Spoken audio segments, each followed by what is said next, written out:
Proving that there's no upper age limit on social media, here's US President Joe Biden announcing his arrival on TikTok. Game. Jason Kelce or Travis Kelce? Mama Kelce. I understand she makes great chocolate chip cookies. Deviously plotting to rig the season so the Chiefs would make the Super Bowl, or the Chiefs just being a good football team? I'd get in trouble if I told you. Trump or Biden? Are you kidding? Biden. 2 months on from that, well, the president has just signed a bill sorting aid to Ukraine and Israel, but which could also ban the Chinese-owned TikTok video sharing site unless it finds new, more palatable owners within a year. Not for the first time, I will happily admit my ignorance. Aside from searching for videos of myself, I've never really taken to TikTok. Yet with 1.5 billion users each month, I accept my outlier status. So why have US lawmakers come down so hard on a site most of us know for teenagers lip-syncing badly whilst dancing to popular music? I'm Neil Patterson, and in this edition of The Daily, we will explore why the clock is ticking for TikTok. Well, let's start with Sky's technology correspondent, Arti Natchiappan. Look, let's start with the absolute brass tacks here. TikTok, for the uninitiated, what exactly is it? It's a video sharing app. The difference with TikTok is that you'll see a lot of videos by people that you don't know, and virality is a lot more common there because it's not just about following your friends or seeing people that you've chosen to follow, but you'll be exposed to a whole load of different content that is supposed to be based through an algorithm on what you've engaged with or shown interest in. And people are exposed to a lot of different creators from around the world. All of which suggests to me, Artie, that this is big business, that there are significant revenues involved in a tech company of this scale. Definitely. Even if you go on that app, there are adverts everywhere. Clearly, a lot of companies want to be involved to get eyes on their products. So there is a lot of revenue associated with TikTok. And if you think about the number of users, it makes sense. I mean, in the US alone, it's 170 million users. In the UK, it's some 20 million users. So we are talking about huge numbers. So why then are the Americans so hell-bent on getting rid of it? There's a little bit of precedent for this. They're not the first country to do it. India was actually one of TikTok's biggest markets before they banned the app in the June of 2020. It's already banned in other countries, Afghanistan, Nepal, and others. And the US has been discussing this for a while. I would say in terms of the why now question, there is also a little bit of public sentiment, voter sentiment ahead of the November elections that comes into play here. The ban probably still wouldn't be for a few years, but I think that in terms of messaging, the US government is really keen to put it through for all intents and purposes this side of the election. Is it possible that, as you're alluding to there is a broader geopolitical dimension to this? I mean, China themselves have pulled WhatsApp and Threads, 2 apps from the Apple Store in Beijing. So is it potentially just a bit of tit for tat? I think that when you talk about these tech giants, you really can't separate it from geopolitics anymore. They're just too big. They essentially act like a state in themselves. And so when you have tech giants in America like Meta, and you have tech giants like TikTok in China or Huawei, there is always a bit of some level of connection that policymakers see between the two. And so for all intents and purposes, when you're talking about America, you might as well be talking about Meta. When you're talking about TikTok, you're also talking about China. And so I do think that a lot of these moves to curb tech giants' scope or data gathering ability or ability to use that data is often linked with diplomatic relations. Certainly, and whenever we talk about TikTok, we tend to say it is owned by China, but obviously technically it's owned by ByteDance, Chinese company. And it's not as if they aren't being offered alternatives by the US government other than an outright ban. I mean, what are those alternatives? So what the US government is signing is going to be a 9-month period in which ByteDance will be able to sell its stake to a non-Chinese company. If that doesn't happen, but the president sees that in the next 3 months that could happen, there is a bit of a 3-month grace period. So essentially there's a year for that sale to happen before American users would not be able to use TikTok. But having said that, even if this passes, it's likely that there will be some resistance, appeals, legal challenges, and this could extend the process by several years. So that means that there isn't really an immediate threat to the use of TikTok in America, but I do think that this is the start of the process of it being forced out of the country if everyone's position stays as it is. What is the likelihood that ByteDance would want to sell in the first place?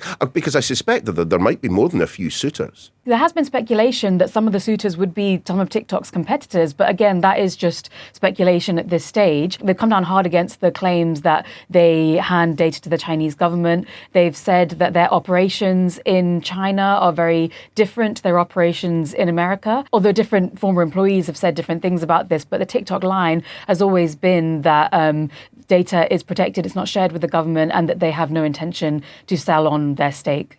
Yeah, but we've heard that before, haven't we? Most notably from every other single tech firm that has ever operated in the social media arena. Yeah, I think this is an interesting one, actually, because the question arises about how different are they really? I mean, we haven't had a lot of conclusive evidence that suggests that the level of data gathering by TikTok is necessarily much more invasive than Meta, which owns Facebook and Instagram. The kind of data that you can expect that these companies gather is things like what device you're using, the location that you're using the device from, what content you engage with, and even the keystrokes that you're using when you're actually typing on the app. So it raises the question about why TikTok, and I think that kind of comes down to distrust of China, particularly among American officials and the American public. I suppose what I'm driving these questions towards is asking you, Artie, our technology correspondent, active on all these websites, and whether or not you've ever had to give yourself a little bit of pause and think about the way in which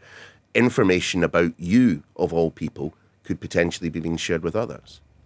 Absolutely. It's something that I think about a lot, as a journalist and also someone who shares a lot of information on these platforms. But I just think that there are settings on all of these apps that you can try and avoid certain information being shown publicly or inputting as little as you can. But I think that when it comes to beyond those, we don't have a great deal of protection about what happens to our data afterwards, if it goes to third parties, if unknowingly we're giving it to a lot more people than we think we are. So I think where I feel I can control it, I do try and exercise a little bit of literacy and limit the information. But there is also a sense of this is a society we live in, and I've kind of accepted that to some extent.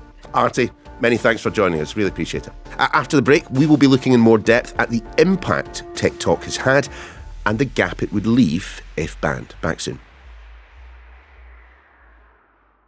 Welcome back. One of the, I suppose, admirable features of the TikTok platform is that it gives people a voice. And TikTokers, for that is what I am reliably informed they are called, well, they're making theirs heard over the potential ban. We are starving, people are dying, people are in jail for marijuana charges. We're in a war that we should not be in the first place.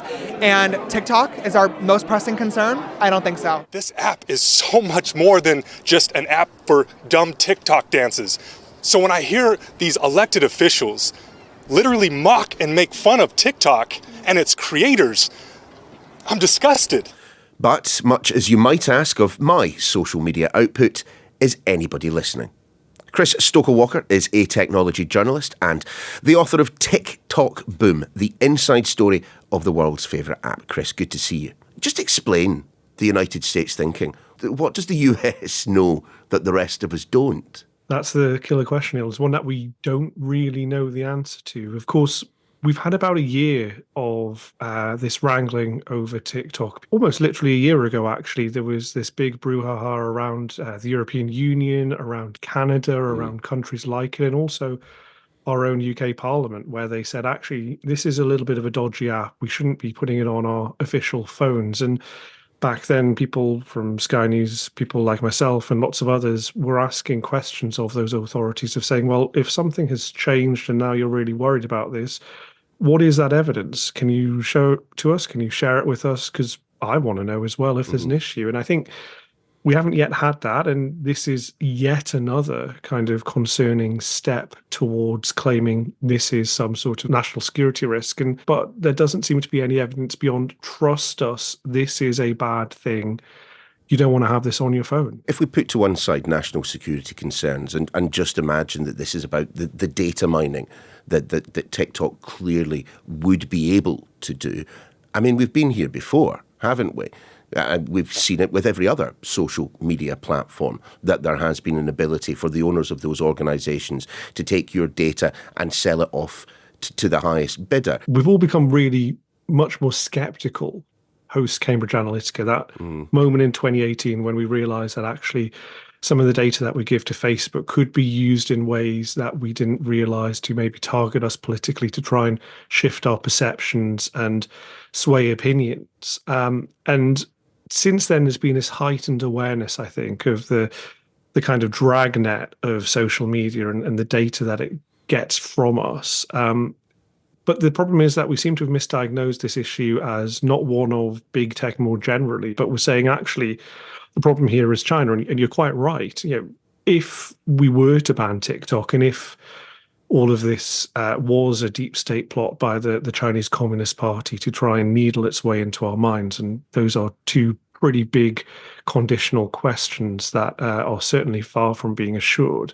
There's nothing really to stop China or some sort of outrider for it going into the open market and buying this data from third-party brokers or targeting us through Facebook or Instagram adverts. So yeah, it is interesting, and I think that there's a whole lot of geopolitics going on here that are tied up with the tech that we have to kind of acknowledge and not overlook. So what is so special about this particular platform? There have been any number of video sharing websites in the past. I think even of dear departed Vine, we had 7 seconds of video for a very long time, and that was enough. What is special, specific to TikTok, that has seen it almost unbelievable growth? The kind of secret sauce behind TikTok, and I suppose one of the things that maybe those who are China hawks are really worried about is that innate ability that TikTok seems to have to know what exactly we're interested in and to feed us more of it. And that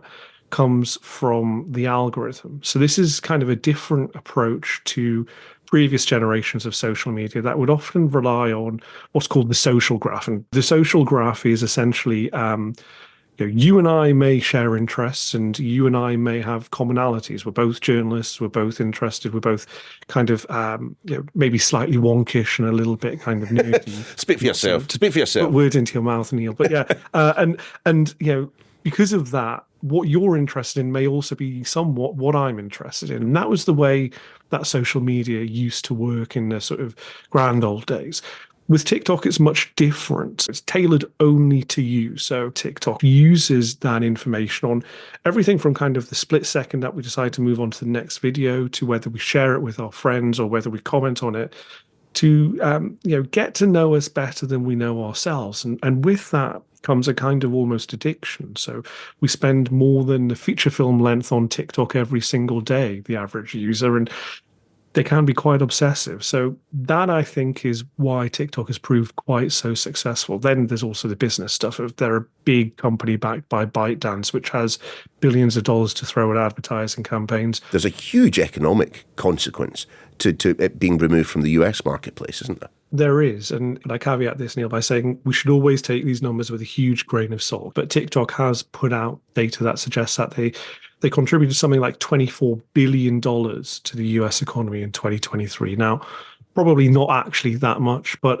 it is still notable, I think, that you have a lot of people, thousands, if not hundreds of thousands, maybe even some millions, that are making money through posting videos directly onto TikTok. And then you have also the kind of second and third order effects of that. So a local shop that's advertising, for instance, their latest line of clothing through TikTok videos, who then has people going to the store to buy them. Or, I once did a story in the UK on a petrol station that happened to be kind of full of American candy and really cool sweets and things like that. And they were posting videos on TikTok. They went super viral and suddenly the queues went out the door. So if you lose that, then suddenly a lot of users maybe lose the ability to connect with everyday people. And that could have pretty significant economic impacts. But isn't this short form video available on other platforms? You think of Instagram Reels. I mean, Twitter. You can still watch. You can sit and troll in those videos for an absolute age. And I speak as someone who has found himself spending far too much time on YouTube Shorts. Really, really addictive. They don't have that algorithm. They don't have the kind of uncanny ability to do this. And part of the reason is TikTok's algorithm has been fine-tuned over many, many years and actually predates TikTok. And I think this is one of the things that people often overlook is the parent company ByteDance. They kind of lucked into a video app maybe 5, 6, 7 years ago in China, but before that they were gathering data on users there and really fine-tuning this idea of showing you kind of the videos or the content that you're particularly interested in. It is really that secret sauce of the algorithm that has meant TikTok has kind of thrived while the others are still trying to compete a little bit for second place. Isn't it just logical that we should, in the West, be cynical when it comes to China's influence in the tech sphere? I mean, we know for a fact that they are very, very active when it comes to cyber. We know that Chinese spies surveil the heck out of Washington, London, any opportunity that they get. The West has finally woken up to the threat that poses through Huawei and others, of course. Doesn't it just make sense that we should be sceptical about whatever the Chinese overlords of TikTok tell us? I do. I think that there is a real importance to be skeptical about kind of the overreach of China. But I'm still not convinced that this is the big Trojan horse and suddenly we're going to have kind of, Chinese Communist Party foot soldiers appearing out of TikTok and, indoctrinating us into repeating the Little Red Book or something like that. I've tried over many years to try and uncover the secret bat phone between TikTok executives and Xi Jinping, and I haven't been able to find it. I have found kind of some challenging issues around TikTok who try and downplay that China connection. So, one of the things that they'll often say is, no user data goes to China. Well, it does in one way, in that they will kind of aggregate user data, put it into a spreadsheet, and then send it to China to figure out issues that arise in the app with common users. I think that we set a dangerous precedent if we start to close off these things. There is a generational divide, I think, now, pretty obviously, when it comes to the way in which people use social media. I mean, there are people, young people that I work with, young people, that I know, who are rather more comfortable, who are rather more sanguine with the level of information that they put into the public domain, because they really do view themselves as living part of their life in that space. Isn't it ultimately these days up to the consumer to check the T's and C's, click yes, and just crack on and accept what follows from it? It is. I think that there are some issues with T's and C's in that they're kind of impenetrable and Indeed. often incredibly long and boring. But you're right in that there is kind of a gulf between those who are really worried about this stuff, who tend to be older and not necessarily understand the technology. I remember listening to Shouzi Chu, who's the Singaporean CEO of TikTok, appearing on the Hill in the United States a few months ago, and he was having to field questions like, does TikTok access my broadband connection at home? Which is just like, yes, of course it does. So there is a kind of, I think, an idea of we're scared of what we don't understand. True. But you're right in that I think younger generations are fully aware of this stuff, and they're kind of, the rose-tinted spectacles have disappeared from them. They know what they're getting into. And I think that sometimes there's this idea that we try and overcorrect for some of our past sins. And 20 years ago, we said big tech was going to be our savior, and it turned out actually it wasn't. And now I think we're kind of going in the opposite direction, where we're maybe stifling some stuff that isn't necessarily as big a risk as we think, because we had those original sins of letting US big tech companies run fast and loose with our data in the past. But it's also the case, isn't it, that no matter what happens, whether Biden signs this or whatever else, TikTok isn't going anywhere in the United States anytime soon. Yeah, and we understand also from internal memos that have been sent to TikTok employees in the immediate aftermath of the vote on Saturday that TikTok would appeal any ban anyway in the courts. They did so in 2020. Donald Trump tried to ban TikTok in the run-up to the 2020 US presidential election because he wanted to seem tough on China, and looks like Joe Biden's trying to do the same. Back then, TikTok appealed that decision in court. They kind of ran down the clock, and Donald Trump ended up losing the election. Away from your professional capacity, do you use TikTok, Chris? And if so, why? I use it as a viewer, not as a producer of content, until I have a book coming out, and then I always have to kind of go on there to do the promo, right? But yeah, I have a face for podcasts and not ones for that appear on video. Now, I use it a lot, and I think it's interesting because it's thought of as kind of this teen-centric lip-syncing and dancing app, which it was in its early days, back in the late 2010s, but it's now got huge numbers of users. 1 in 3 Brits are on the app on a regular basis. And so you start to see the whole world there. And I like my cooking, so I start to watch cooking stuff. But also there's a huge number of journalists and educators starting to be on there that I think we would lose if they disappeared. Chris Stoker-Walker, great to see you. Thanks very much for joining us on the podcast.